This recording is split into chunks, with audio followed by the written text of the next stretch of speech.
Well, hello friends and welcome to today's video. I cannot believe that this is real life, honestly. Today's the day. The tank is clean, the sun is shining. Today's the day. It is currently Tuesday, January 30th, which is the release date for House of Flame and Shadow. I literally cannot.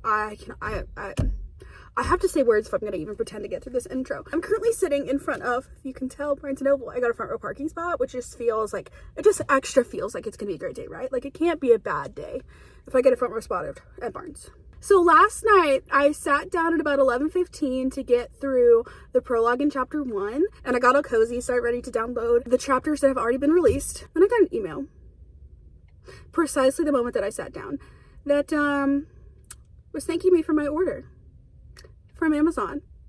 My Kindle pre-order last night came in at 11:15, and so I was so excited. I knew that I was not going to stay up very long last night because I was so tired, and I didn't really take the necessary precautions to stay up like I might have, because I had planned at the same time to come into Barnes when they open to get the physical copy. I've read the other two books physically, so I just felt like a physical felt fun. Anyway, so I recorded a little clip of me absolutely freaking the frick out, so we'll cut to past Bailey now. She was kind of a mess.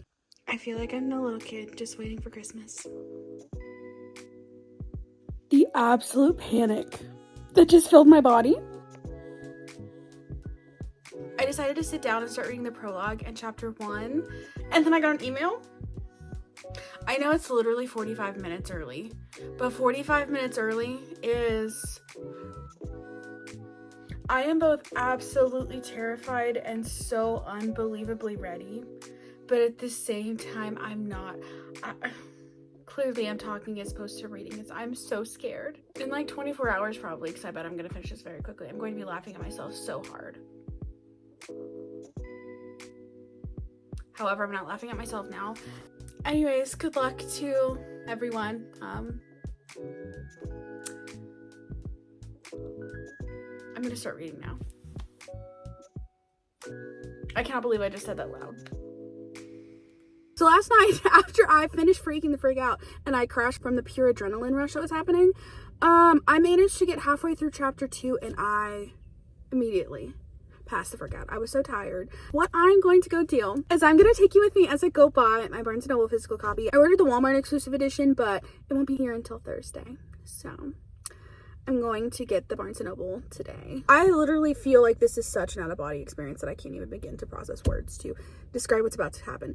So I'm going to go into Barnes. I'm going to pick up my little House of Flame and Shadows. I will be doing this vlog completely spoiler-free, and then I will do spoilers at the end. So if you haven't read it, because literally just released today, you can still watch this vlog. However, if you have read it, we can freak out together for a little bit. And I felt like I just would need an outlet. I didn't even have a bookstagram whenever I read Sky and Breath, and I spiraled. So I'm fully prepared to spiral, but I'm glad that I have the support of my friends here, and as somebody in our Discord said, my friends are with me, but I am still definitely afraid. I am clearly stalling going to pick up this book because I feel like the anticipation has been built up so thoroughly, and now that it's here, I don't know how to act, so...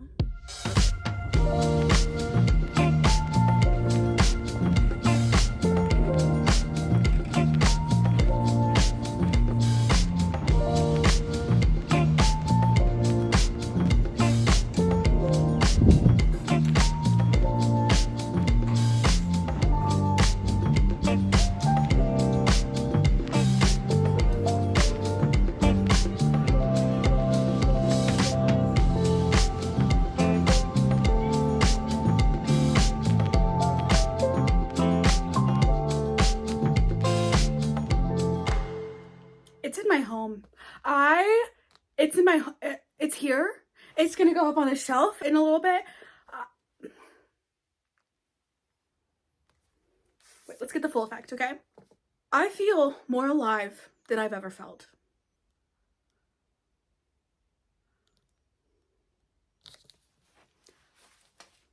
What a time to be alive. Genuinely, What a time to be alive. I'll link Callie down below, but she started a Discord and we've been reading. It started as an ACOTAR Discord, but then she's opened channels and different servers to do Crescent City now. I feel like I'm just really savoring this release date because it obviously only happens once, and I don't necessarily want to rush it because my tendency definitely is to rush it. So it's in my home. Go up on the Crescent City shelf. It stays like this to just make you grateful for everything, basically. I was gonna say it makes you grateful for your hobbies, but like, I feel like I'm always grateful for my hobbies, but I feel like extra grateful that I live in this time with this excitement and this structure. Because obviously I love this series and I love all of the Sarah J Maas books, but I feel like being able to take 2 days off of work to go buy a silly little book and talk to my silly little friends online. Like, I feel like if this were to be happening like 20 years ago, like without internet, I feel like that is 90% of the experience. And I'm very grateful to be alive and in this time. And I'm grateful that I'm even getting to be here shouting to the void about thoughts. Yeah, I did get a venti, a shaken espresso. So I got my caffeine. I'm usually a cold brew gal, but I was just feeling, I don't know, a shaken espresso just kind of sealed the deal for me, also because this has so much more caffeine than a cold brew. So I've got my caffeine, I've got my book, the windows are open, there's light in this house. I'm going to go make me a sandwich because I did have $10 in rewards, so that was nice, but I did just spend like $40 at Barnes, and I also bought a almost $7 coffee. So I thought about going to get something for lunch, and absolutely not. So I'm gonna make me a sandwich wrap situation, and then I'm just gonna sit down and not move for the next 12 to 16 hours. I just can't stop making eyeballs at it. It's so pretty. I can't believe it. The back cover, it's like a star. Are we talking about like this is the Starboy power and like this is the gate for her to travel? I'm guessing. I can't believe that this is the world that I live in. I know I literally just said that I was enjoying the anticipation, but I feel like now I'm ready to sit down and I feel like I wanted to just like walk into Barnes and I don't know, have a cute little book shopping moment. And I feel like now that I've had that, I'm so ready. I cannot wait to have this book in a Barnes & Noble paperback exclusive edition with just this art.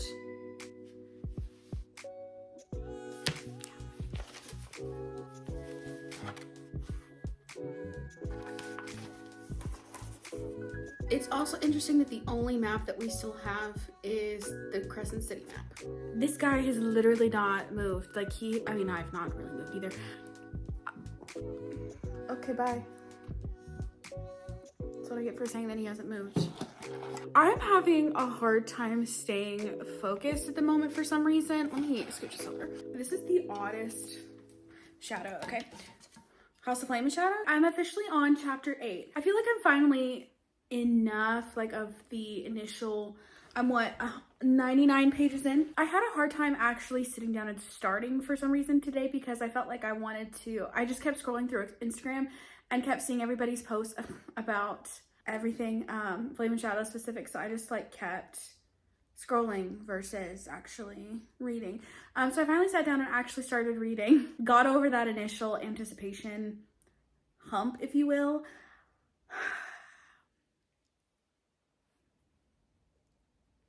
My thoughts so far is that I think that I'm not supposed to be enjoying where Hunt currently is. The other characters that he is also with at this moment, I don't enjoy that. I'm freaking out a little bit over that. I'm surprised with the amount that Bryce so far really isn't in this book. And I feel like, so Earth and Blood was primarily Bryce, right? Sky and Breath was Bryce and Crew, but kind of mostly Crew, right? Bryce was arguably no longer really like the main character. It more so became a multi-POV book. And I feel like this book is doing the same, where you're getting touches of Bryce. In the first little bit, like each chapter was a set of point of views, and now you're getting point of view shifts within the individual chapter, which I both enjoy, and also I just want more Bryce because she's my girl. However, Bryce and the character that she's currently encountering, I'll say, I have been waiting for this relationship to play out and to see how that was gonna go, and we're getting the very teeny tiny beginnings of it, and I am having the best time. It's my 2 favorite characters and I'm enjoying that. So like we're getting little kernels of that. I wish it was more, but like whatever. Also, we're getting some new information about Bryce's powers. She never really learned how to use her powers, really, and she never really learned what her powers even were. And you're getting a little bit more information as to what it could be, but you're not, like, she still doesn't really know what's going on. I also have many questions about the Hind. I also have questions about the Viper Queen. We also have a new character on the scene, which is Sigrid. I think I'm gonna put a pin on it now. It feels purposeful. Anyways, 100 pages in, having a great time. Surprise, surprise. I also was not sure if I was going to actually annotate this book. Thinking through annotating is gonna be way too much at the moment. And I figured I would want to reread this anyways. But I did go ahead and because I am gonna end up with 2 copies, this one I decided to go ahead and tab because I was gonna have another copy if I wanted to annotate it differently without like messing up this version, I guess. All I'm doing is things that stick out to me, and I'm just using one color. I'm not thinking about it. I don't have a key. I'm literally just using one color.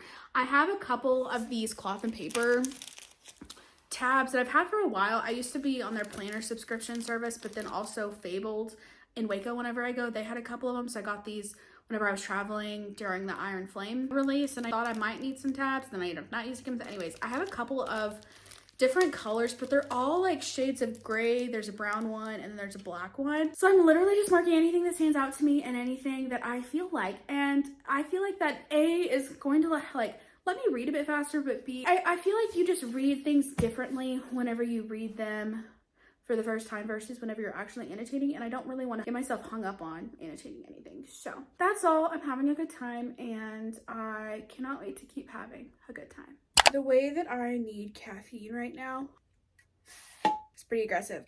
I have been really into the blue slush lately, and I'm not really sure where that came from because I felt like I didn't necessarily used to love this flavor. I used to be a big cherry person, but I feel like I drank a lot of cherry lately, and now we're just hyperfixating on the blue slush. So would recommend if you haven't tried it. Welcome to HOFAS Day 2. Wow. I still feel like not only does this book just like feel like a fever dream because it's a Sarah J. Maas book, I also just feel like I am having a fever dream by reading it right now, it's really a fun time. It's also anxiety inducing, painful, horrific, terrible.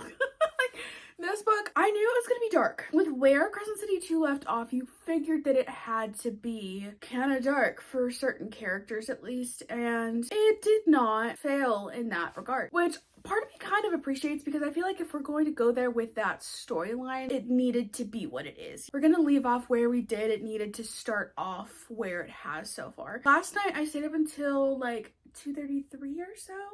And it's currently 8 a.m. so I'm a little sleepy, but I'm feeling good overall. My thoughts so far is that this isn't necessarily what I thought it was going to be, but also at the same time, it's not. I did put on my Aylin t-shirt because I just felt like repping my other Sarah J. Maas people. So anything else like specific thoughts-wise I can give you for now? I guess I can give you an actual progress update. It's so hard to like filter through what I can and cannot say in a spoiler section, so I'm glad that I'm doing the spoiler section on this one because I feel like we've got some tea to spill. I'm currently on page 426 is where my little bookmark is left off at. Wow. The portion of which I thought this book was going to be more of, and the portion of which everyone was very excited to see in this book, I feel like A, didn't go as well for the characters as I wanted it to, and B, didn't last as long as I wanted it to, but I feel like there's a purpose behind that, and I'm curious to see what that purpose is. I also feel like some of the greater issues in this world we're starting to address. I'm curious if it will be resolved, but we're definitely having those things addressed, which I find interesting. We're starting to get some further character development that I didn't necessarily think we would get, and I'm okay with that. I do have one sort of baby complaint so far that, again, I'll get into in the spoiler sections. Because this book has been intentionally so dark, we haven't gotten as many as like the fun, witty banter, cutesy character interactions that I love from this series. However, we're starting to get it back. Things are going well. I feel like I still am on track to finish today. I kind of want breakfast, but I also don't really want to cook breakfast, and also like I'm hungry, but this is winning out at the moment. So I'm going to sit down and read, and then we're gonna see what all we get up to today. It's just very surreal. Sarah J. Maas added to their story So I keep seeing pictures of people at midnight release parties, and I'm so sad that our Martins did not have one. I watched her Today Show interview earlier today, and she mentioned that this is not the last in the world of Crescent City, which makes sense to me because she was originally contracted to have the 3 books, but you know, now we're here. But then also the tie-in and how all of that plays out. Like, it doesn't surprise me that this is not the last book, but I have no idea what that means in terms of what's about to happen in this book and like where we're going to be left off. Yeah, that's all. TTYL.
Hi.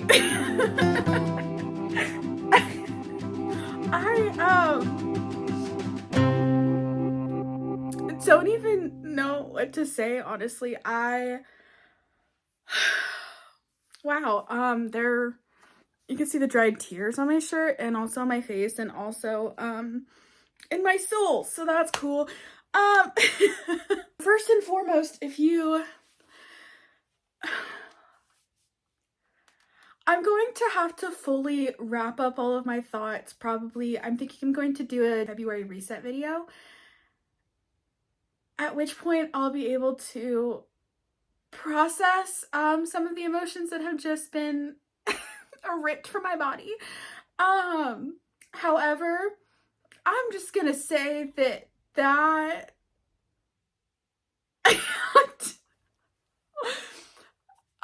yeah, it was great. 10 out of 10, you should read it. I have tears streaming down my face. Yeah, it was great. I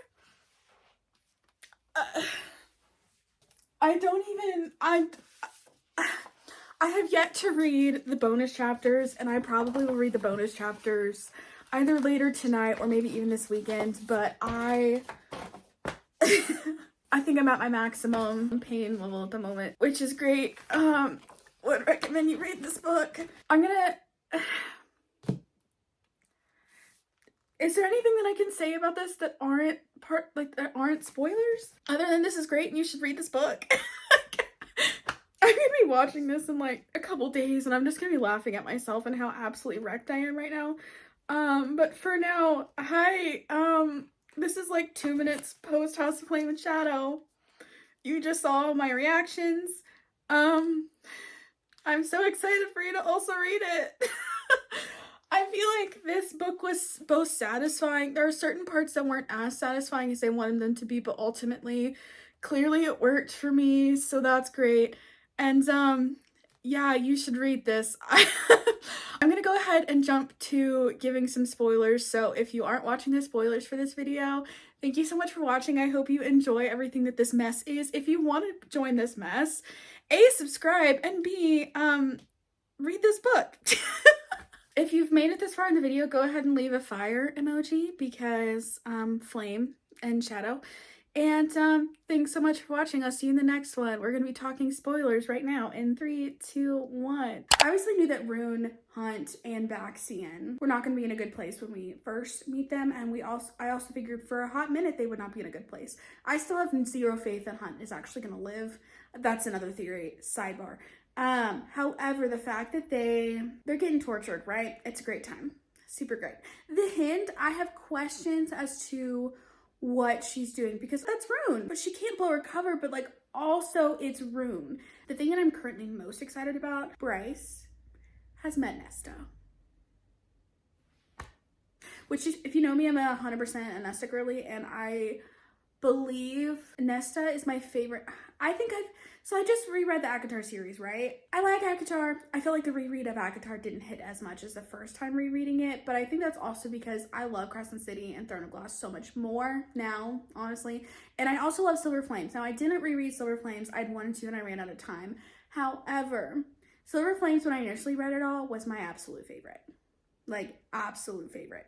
And it's interesting too, seeing that like there's this conversation of a character assassination of Rhysand, and I feel like that could come into play here, but also there's an alien like that's got some weird powers and is also made, which I fully believe that the horn is part of the trove. Anyways, so Bryce is in the Hewn City, right? And then she goes down even further beneath the mountain into parts that have been previously unexplored. Well, come to find out, Nesta has now trailed her. There's been a cave-in. All of these creatures that were in this pit below the cell that she was in have basically bowed down to her. And we've got Queen Bryce. Not really, but like kind of. I'm very curious, A, to where that storyline goes, but also the fact that we're actually finding out more about what the heck her power is. Also, it has been mentioned that Thea was the High Queen. Before there were courts, you know, she was the High Queen of all of Prythian. And so there was a quick little side comment about Bryce being like, well, I don't want that to cause problems because I am a descendant of Thea and Thea was the High Queen, but I don't want that to cause problems with these homies that are now here. I bet that won't cause problems at all. So I'm curious where that goes. And also, Bryce doesn't want to be royalty. She doesn't want to be queen of anything. Alrighty, folks, I have some thoughts. I am officially 26 pages in. The thing that we were all so aggressively excited about was the ACOTAR crossover, right? Up until this point, it was one part of the book, and I felt like it wasn't near as much of a percentage of that part of the book whenever you factor in like the point of view shifts and stuff. So my first, not complaint, like I understand the reason that it was left off the way that it was left off.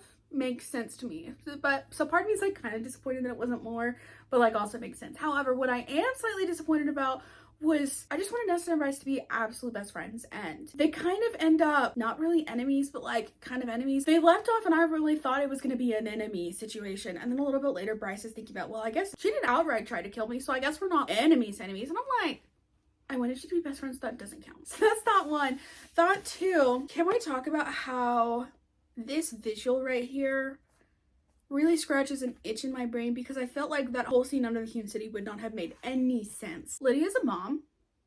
We have a secret baby trope. We have a secret twin baby trope. I laughed so hard whenever Hunt was like, Rune, your girlfriend has kids. Like, that was pretty great. I feel like after all of the dark that we've had, it's nice to see everybody joking and laughing together, and Hunt talking about how smart Bryce is all the time, and all the friends just being back together, which is fun. But at the same time, I'm kind of like, one of my particular things is that if there are really intense torture scenes, I need there to be some emotional closure, in the sense that like they at least need to talk about it and, you know, have that conversation.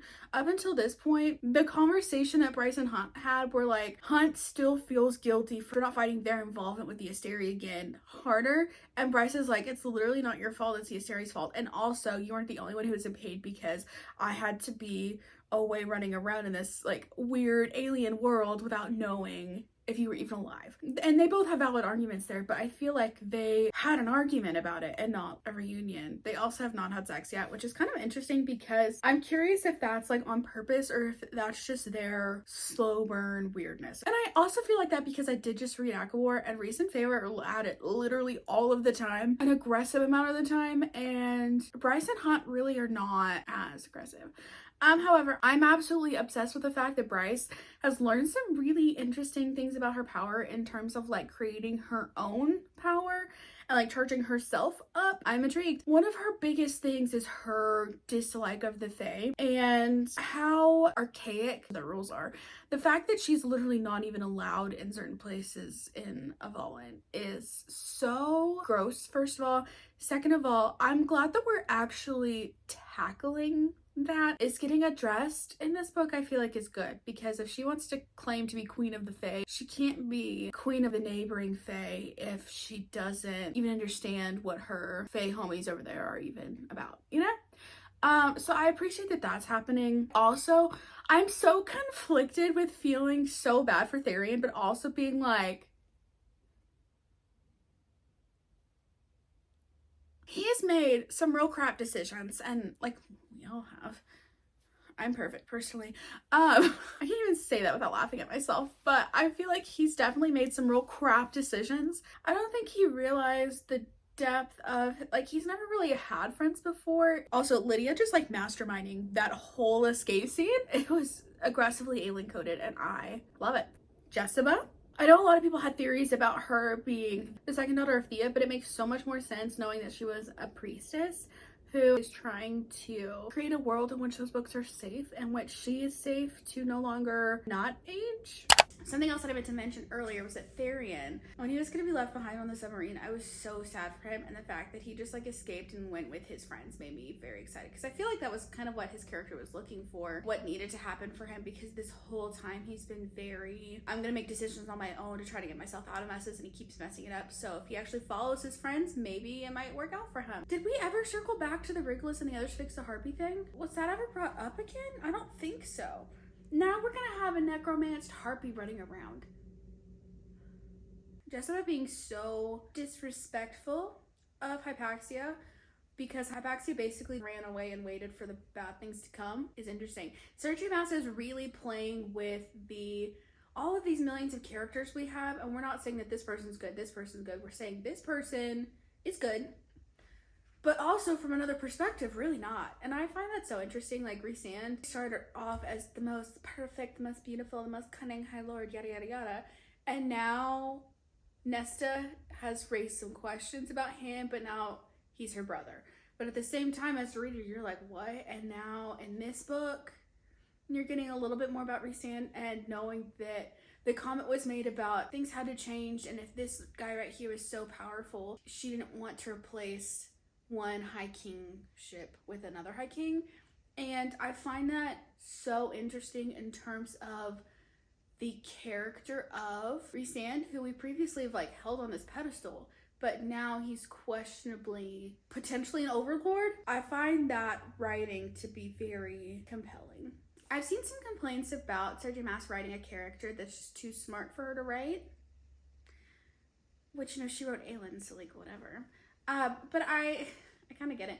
I wish that whenever she had this plan for the king, I wish it was at least mentioned that like she had things to do, or like she had plans to do. Like, kept it super vague, but to the point where we thought it was like a vague statement, but that's actually what she was meaning. Like, I feel like you can still keep that tension of what's happening without being like, oh yeah, I know that we didn't talk about it, but like literally this was the whole plan all along. I kind of wish that note was made, but that's just me being picky. I'm reading this scene on page 427, and it is funny how very much so they are just a band of misfits. Like, literally all of them have been either disowned, disgraced, or both. Like, this is great. So we're gonna get some more Tristan Flynn backstory, are we?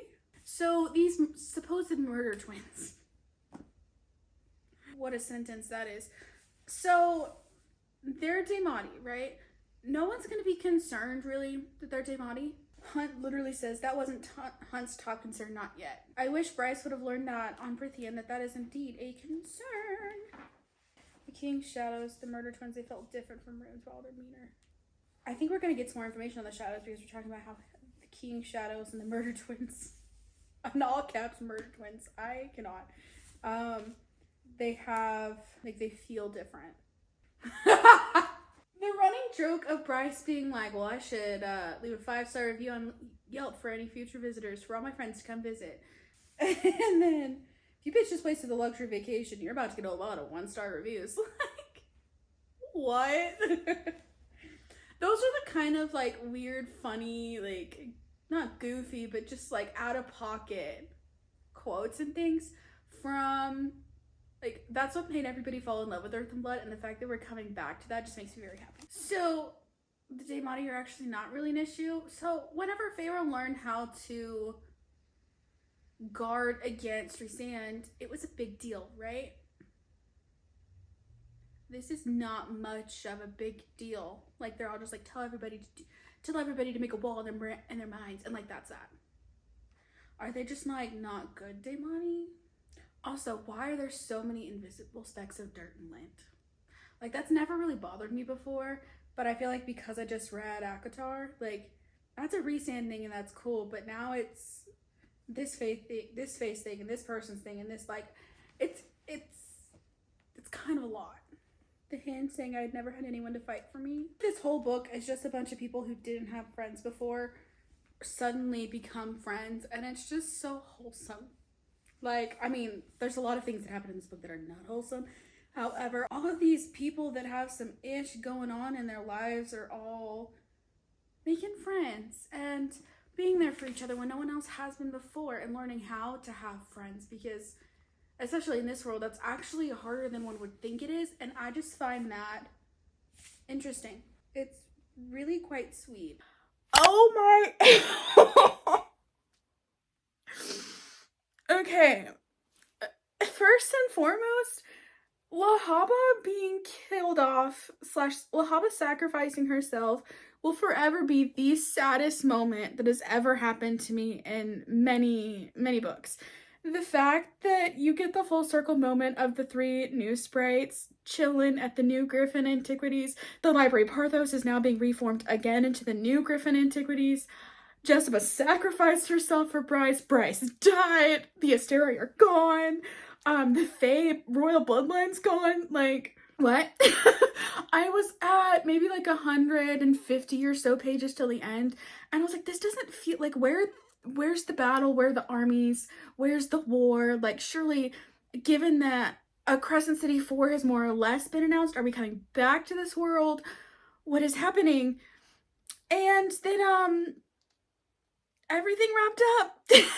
I feel like I wish that Pure Panic would have been a little bit more. Like, I wish we would have gotten a little bit more of that final battle scene, in the sense of part of it just didn't feel real because it was a little bit shorter in that end.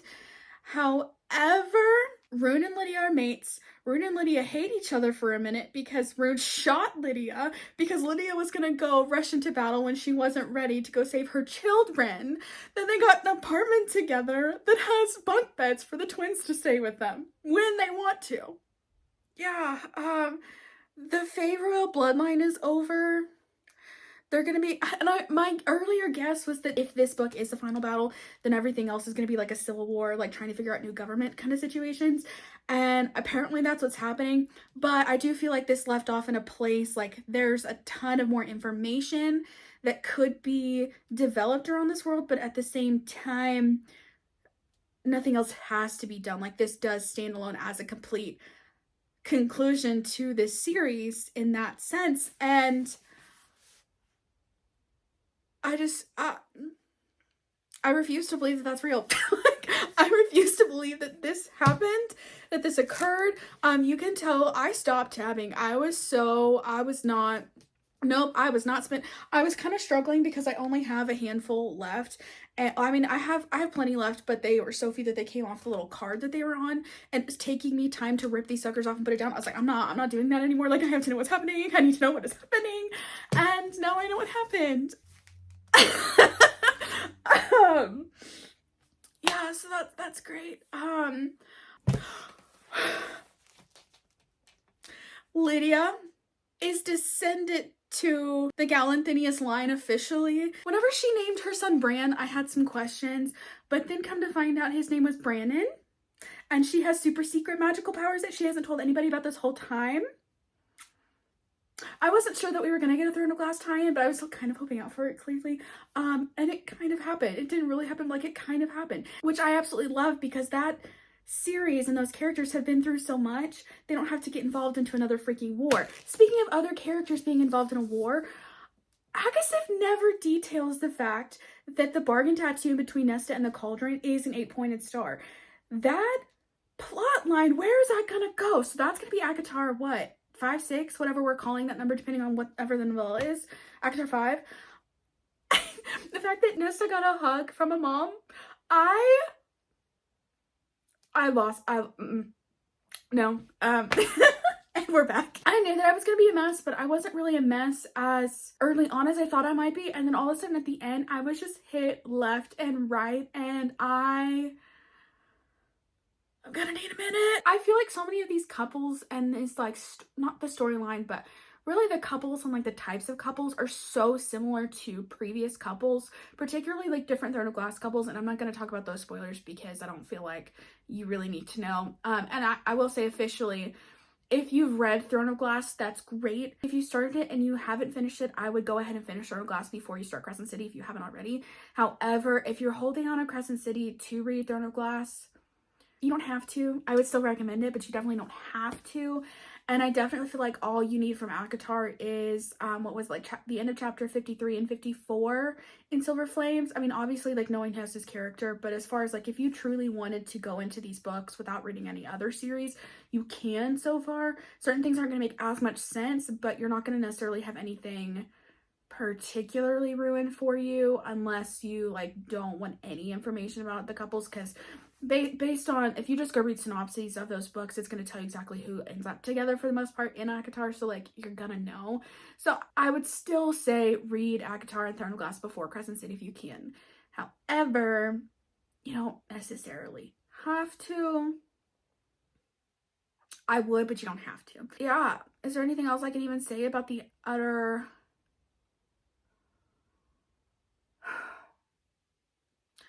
I know there were very popular theories online about who Jezebel was, and also even Hunt dying. I was convinced that Hunt was gonna die. I was absolutely convinced, because I wasn't really convinced that this was the last book in the series, like this would work as a standalone, which makes sense looking back at it. Like it kind of has to, given that that's what it originally was contracted for, and then everything else is just kind of bonus. And also ACOTAR was originally the trilogy, right? That makes sense to me. So there are a lot of very popular theories about who Jezebel was, and more of this crossover information. We still have zero details about a lot of the crossover information. And ACOTAR, the next ACOTAR book is going to, like, I was excited for it and I knew I was gonna like it, but I didn't necessarily, like, I had my Cassian and Nesta moment, and those two were my favorites, and I felt like that's the only thing I had to have out of that series. So I knew, like, I was obviously gonna be excited, but I wasn't gonna be as excited about it as I was for Crescent City, because I like Crescent City a lot more. I'm there. I'm curious where this plot line with Nesta is going. Is this gonna be about Nesta, or are we gonna switch to Elaine's point of view? I don't know, and I have so many questions, and I am a mess again. The fact, Nesta got a hug from a mom. Nesta has always just wanted a motherly figure in her life that was actually good, and she got a hug from Bryce's mom. She got a hug, yay. Oh my gosh. Randall and Cassie being besties is so cute to me. Reese, I kind of appreciated how much Reese wasn't there, and that you're really getting to kind of close off that storyline, because I do feel like he's around and that's great, but he's kind of finished off his main storyline, depending on where the rest of the world goes and the rest of the plot goes and how he connects into that. But it seems like Nesta and really less Cassian, I guess, well, by proxy Cassian, but Nesta and Azriel. I have a lot of questions about Azriel now.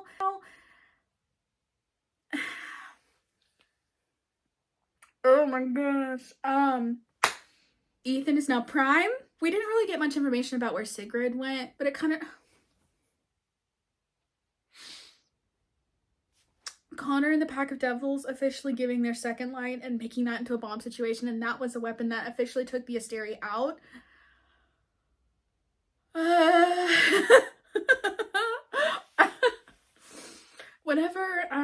Whenever she died, because I feel like at this point we have to have Aelin kind of died, right? I don't know, but now we've got both Feyre, Rhysand, and we've got literally everybody's dying and everybody's getting resurrected, and I have zero faith that anyone's ever going to actually stay dead ever now. But the fact that when Bryce died and she went to this afterlife situation, Danica and the Pack of Devils all made it and they were all happy, and then Lahava was there, and yeah, so that's great. And that's done now. And I'm very curious to see, oh my gosh, I'm very curious to see now how long it's going to be before the next ACOTAR book release, because I know that she has been working on it, but it was fairly recently announced that she was working on it. So I anticipate it's going to be another 2 years. I can't wait. Oh my gosh. Bryce Quinlan. Everybody give it up for Bryce Quinlan.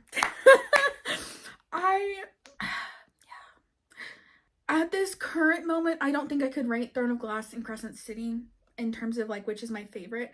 For me, the original ACOTAR trilogy does not really rank as highly personally, just because like I like favorite, but I like the humor that happens. I'm absolutely obsessed with the humor that happens in Crescent City, first of all, and also Kingdom of Ash, but Kingdom of Ash, Throne of Glass, what? I don't even know.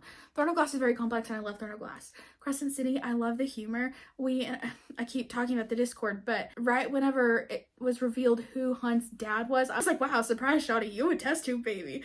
I flipped the page and I'm not some weird demonic test tube baby. The fact that I like made that joke and then literally flipped the page to see that joke, my humor very much so aligns with the series, and I love that for me. And then the fact that Bryce, like, she didn't sacrifice her mom, but she sacrificed her connection with her mom by sending her off to Prithian and was just like, here, Nesta, here's my collateral, keep him safe, because I respect you, and I think we could be friends in another world, so have her. Anyways, that's all she wrote. Literally. I guess I'm just gonna go curl up in a ball now and keep crying, because that seems to be all I want to do. And, yeah. Thanks for watching this video, and if you're planning on reading this book, best of luck, and, go team go. You know those memes where it's like, cries over a book, 2 seconds later recommends it to all their friends and family? You should read this book. I cried so hard.